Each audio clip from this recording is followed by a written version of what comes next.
হে, এত কম বয়সে পীড়িতের মজা নিলে সুখ কেন, সম্মান কেন?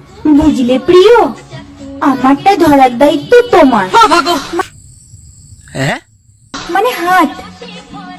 থু, আমি অন্যটা ভাবছিলাম। বর্তমান ট্রেন্ডিং এ চলছে না, এটা ধরো হেটা ধরো। क्या बात है सर, क्या बात है सर। আর তোমাকে দেওয়ার দায়িত্ব আমার।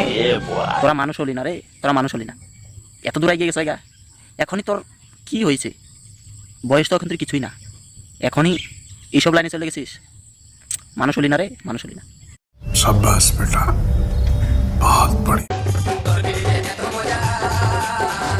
আরে মামনি, স্কুল ছেড়ে কলেজেই গেলি না, এখনই পীড়িতের মজা পাই গেছিস। কি হব, কি করবি তোরা? আমায় দেখে জ্বলছিস যারা, সত্যি কথা বলতে আরে তোরে দেখে জ্বলবো না মানুষ, তুই যে আগে পীড়িতের মজা নিয়ে নিছিস। মানুষ জ্বলবো না, মানুষ তো এখন তোর নেয় নাই, অন্য অন্য মানুষের তো নেয় নাই, তুই তো মজা আগেই নিয়ে নিছিস। তোরা দেখে জ্বলবো না, জ্বলবো কারে দেখে? হ্যাঁ,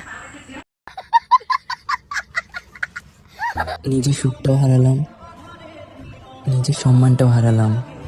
হে, এত কম বয়সে পীড়িতের মজা নিলে সুখ কেন, সম্মান কেন, আরও কিছু হারাবি। ঠিক আছে, ইয়ার জন্য এত তাড়াতাড়ি পীড়িতের মজা নিতে লাগে না। ঠিক আছে, হ্যাঁ। बड़ा हरामी हो बेटा। সবশেষে তোমাকেও হারালাম। হারানির কথাই এত তাড়াতাড়ি পীড়িতের মজা দিয়ে দিলে ওটা কি আরো ঘুরে আসে রে? ও তো মজা নিয়ে গেছে গা। হ্যাঁ, তুই পর ফান দে এখন।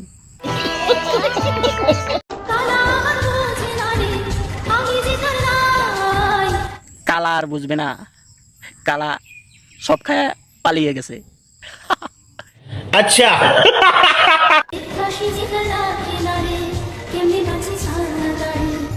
জ্বলবি আর লুচির মতো ফুলবি, বাসি আর ডাকবে না, বাসি পুড়িয়ে গেছে, এখন খালি লুচির মতো ফুল। হে হে।